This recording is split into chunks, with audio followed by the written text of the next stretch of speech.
Today we are going to install a new N-scale DCC decoder LED light board, and we're going to install it into this passenger car. So we'll give you the whole rundown on that.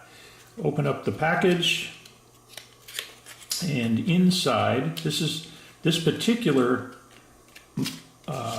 edition comes with the LED lights necessary to install rear lights into the back of the train.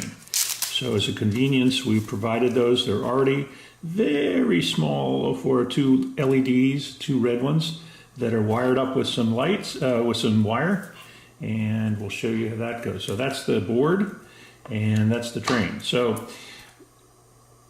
there's no particular orientation which way this needs to go. We like the Kato cars, both N gauge and HO scale, because they all have electrical wheel pickups and a light bar or a piece of copper that goes the length of the train, which we will use to power our board. So we'll get to that in a minute. One thing that we'll do first off, and the instructions, by the way, are at modeltraintechnology.com. You can look at this video. You may have linked it to there, and you can also download the instructions on how to use the board. So here we go. First thing we're going to do, we're using a Digitrax system, and I just have two power lines here, and I'm going to just connect them up to the DCC section. It's labeled DCC. There are two pads at the other end. Those are to power the LED. There is a protection circuit here, but just as a matter of caution, don't get the wrong end. And we're going to fire that up, and you can see right away there's a blue LED light that will come on telling you there's power to the board. There's a little microprocessor here, and we're going to grab the I have a DT400, and I'm going to push the light on button, and lo and behold, right out of the box we get an LED light shining. The controls are 0 for the light. F1, or function key 1, is full brightness. Turn that off. And then there's an adjustment here. If you push F4, the speed control can actually adjust the brightness of the light. So that's really a clever feature. And you can save that setting. And then also there is a ramp up and ramp down function. So you push F5, and when you turn the lights out, they dim rather quickly because we're on a low power setting. Let's bring it all the way up to F1, and here we go. We're going to set it up to a fairly bright setting, save that off, and now watch as the lights dim up and down. The decoder comes set to address 3 out of the box, and it's very simple to set a new address. We'll cover that in a new video, but just wanted to give you an idea of how that's going to work.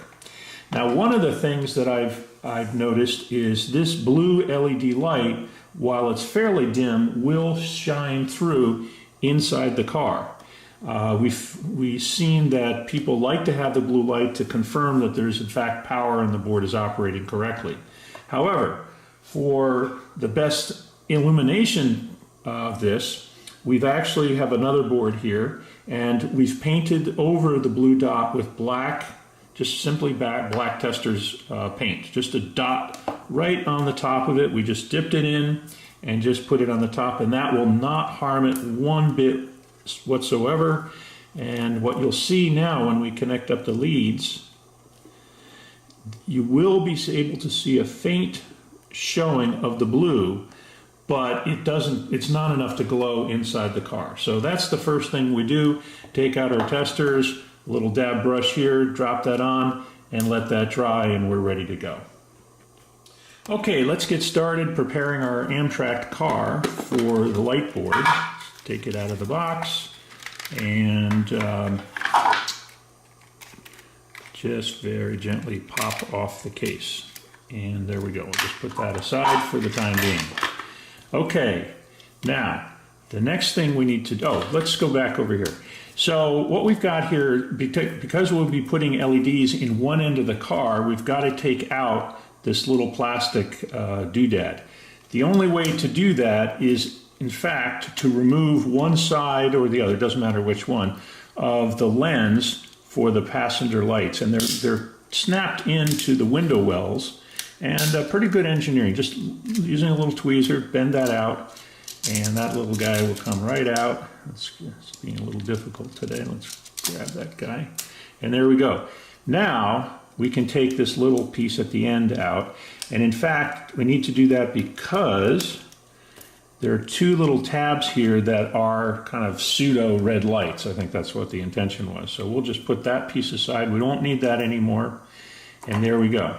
All right, the next thing is to separate out the two LEDs. And this is a little tricky because these things are very small and the wires are a little bit thin, but we'll take two of these. And I do this a little bit differently for the end scale. The hole is small enough and the light is small enough that you don't need to put the light in from the back. HO, you can go either way with that, but what we'll do is just run the wires right through the hole. And there we go. Okay, and just pull that through. Grab your tweezer and pull that gently so that there's a little bit of, it's hanging out a little bit, and I'll show you why in just a second. All right, so just that's the first one, and we'll get the second one in here a second. All right, we've got the two LEDs through the hole in the back of the car. We've got the wires hanging out. We'll get to those in a second. Now we've got to fasten those. A couple of different ideas. You could just use super glue, but what I found is this gallery glass is very good. And the reason is because when it dries, it's crystal clear. And it's a little bit rubbery, so I'm just going to put a little...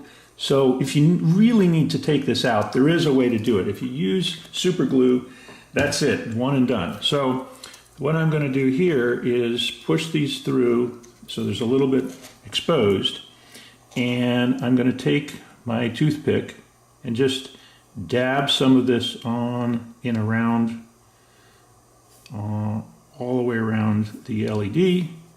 Again, not hurting the LED. It looks white right now, it looks like Elmer's glue. And what we'll do now very gently is just pull those guys down so they sit right at the end of the car. And I'm going to just put that down there, leave it like that for about 15 minutes, and we'll come back and we'll work on the rest of the installation. Okay, we came back a little bit longer, 20 minutes, and you can see that there's a little bubble, clear bubble dot on there, and those will be our rear end lights, and pretty cool. All right, so the next thing we need to do is replace this lens, and these things are the upside, and just there's a little clip, and I have found that these things can be a little bit tricky, but there you go. Align it with the windows, and it should snap. There, you can hear it snapping in there. Okay, there we go, got them all. And like I said, you don't need the one at the end. If you can't, if you want to, I mean, by all means, if you want to carve up this thing and put in the end clear glass, you could do that. I'm not going to do that for this demo, but certainly that would be possible. All right, next thing to do is to solder up these wires to the end. This is labeled plus and minus, so get them right. Plus is red, minus is black. And so the best way to do this gets a little bit tricky. I have a tool, a little pincher here, and what we want to do is first solder coat the tab. So we'll get that going, and then we'll come back, we'll pinch the two black wires and the two red wires together, and we'll just do a touch and solder that in, and then we'll test it up. All right, so let's solder in a little bit of that pad and use just a regular pen soldering. It's not a big deal, and we're just gonna get a little bit of solder on that guy, and away, oh, my solder iron. Okay, so what happened is I went to solder this, and my soldering iron had gone to sleep because we went off to wait for the clear to dry at the end of the train. It's this nice safety feature. So now we're back in business, And like I said, we'll just put a little dot on the end of that. All right, and then this is okay. I'm going to show you the best way to get the wire set up here. Put it down and just scrape it back a little bit. And there you go. You get a little bit of silver there. I think I got them all. Oh, one more. This black one didn't.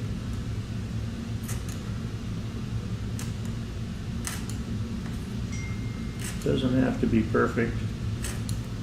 There we go. Okay.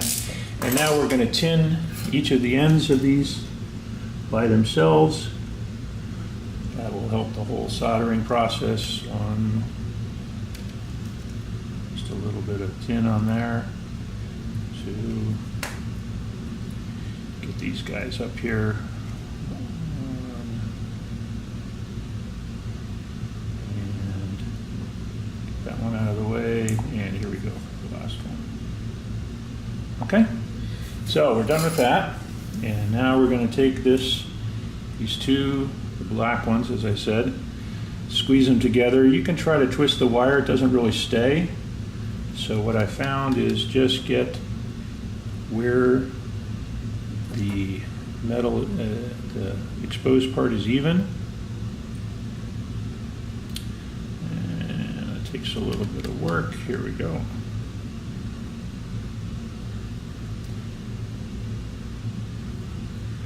Get those going together there. Now, I don't know if you can see, but plus is at the top here. There we go, get that into the camera. Plus is at the top, minus at the bottom, so we've got the minus hooked up here.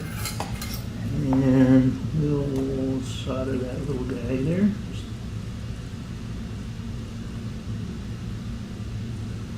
And that's it. And we'll do the same thing with the red side, the plus side.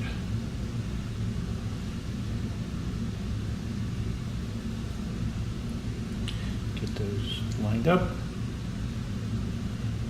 pinched, squeeze them together. Actually, once they're pinched, they will stay together a little bit better.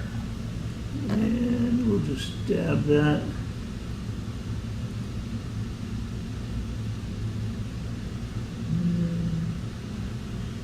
It's not cooperating. There we go. Doesn't have to be pretty, just has to be on there. All right. And there we go. Okay. So now let's hook up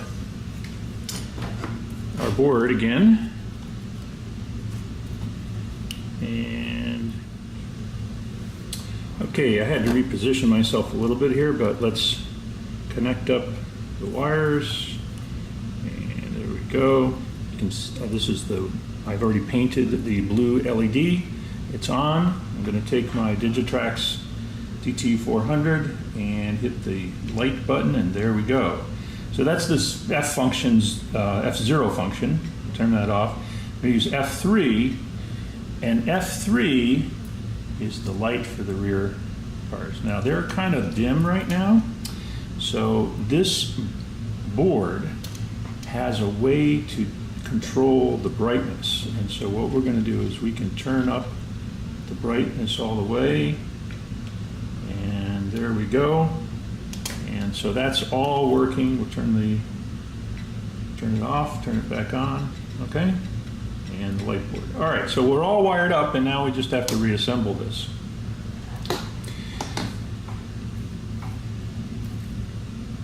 Turn this off, and we'll put this aside this way for a minute. We've got to connect up the wheels.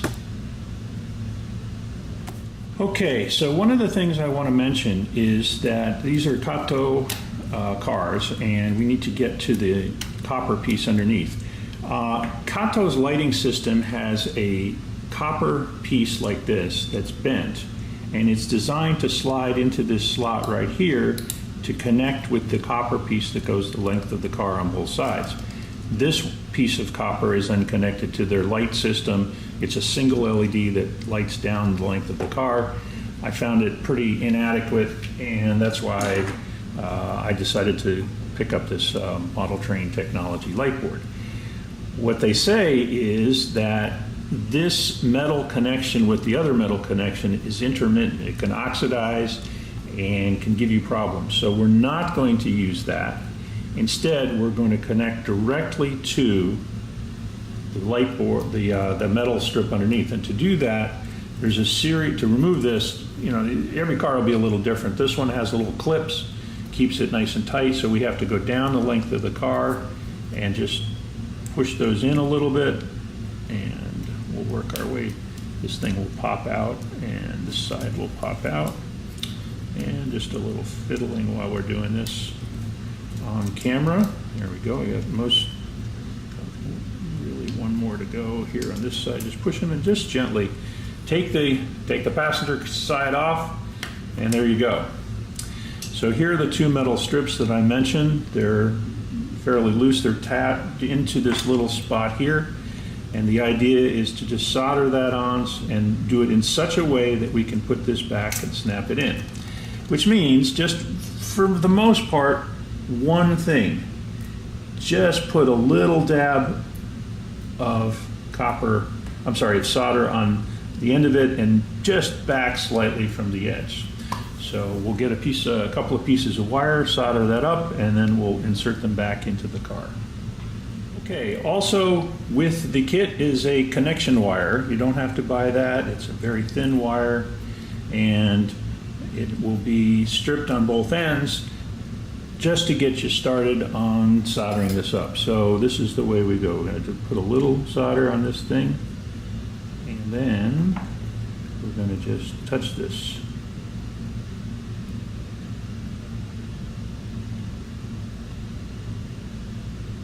And there we go. And I'm doing it, you notice I'm doing this on a piece of white paper. Part of that is to make this easier to see. It also shows you that I did not burn the paper when I solder this, which is to indicate that you really want to just hold it there just enough to get the copper and the solder flowing. So we've got one pad. Now we're going to do this way, just to make this easier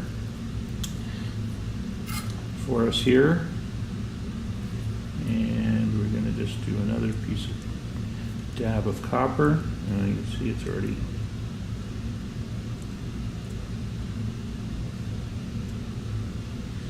There we go. That was even better than the last one, all right? And I would just do a gentle tug test just to make sure it's okay. And now we're going to insert these back into the slots.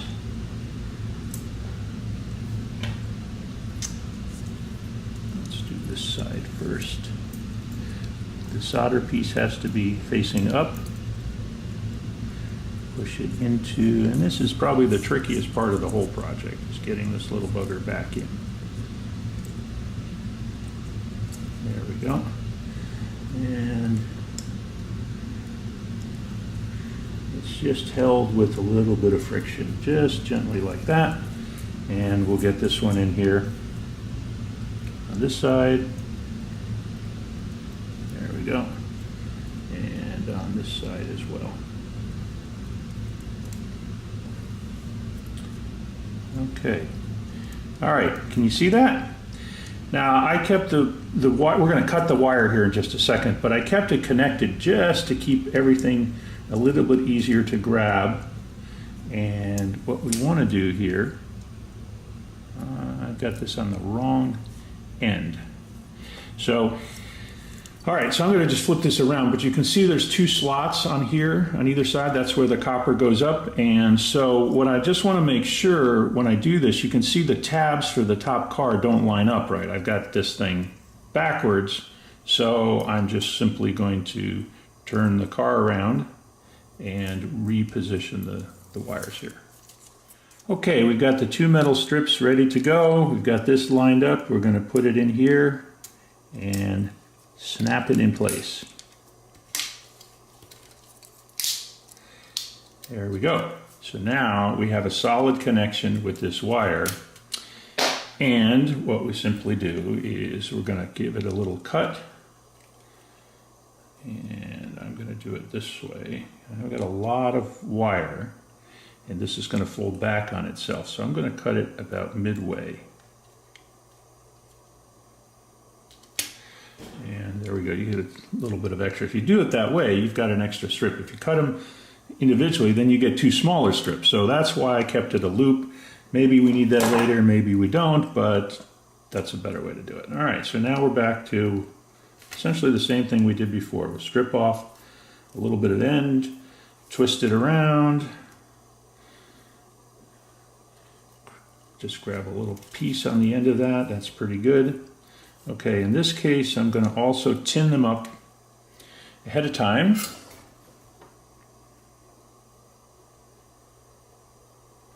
And this time, just a slight modification is I'm going to take the nippers and just clip the end. So we've got about a quarter of an inch, and I am going to clip off just the bubble at the end of the tinned wire. Okay? And now, so the orientation here is this board is going to flip upside down on top of, like that.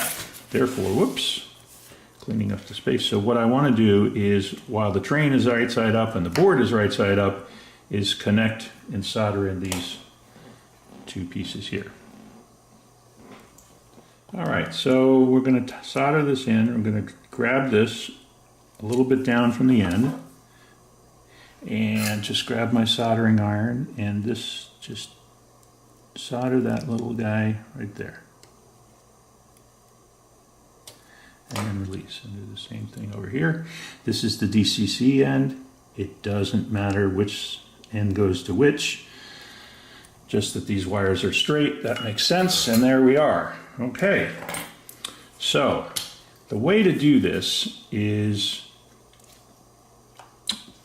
it's all kind of hanging together there, but what I do is I'll spin the car around like this, I don't know, 5 or 6 times, and that will just twist the wires and just make it a little bit easier. And I'm going to fold the wires off over on top of themselves. It's sort of what I'll do is use this little guy here to just get it all into the car. If you want, you can make them really short and clean and everything, but just for this video to show you how it works, we're just going to drop in the light board. And now we're going to just fold over, and I'm just going to show you that just sitting there right now. And I'm going to just drop in.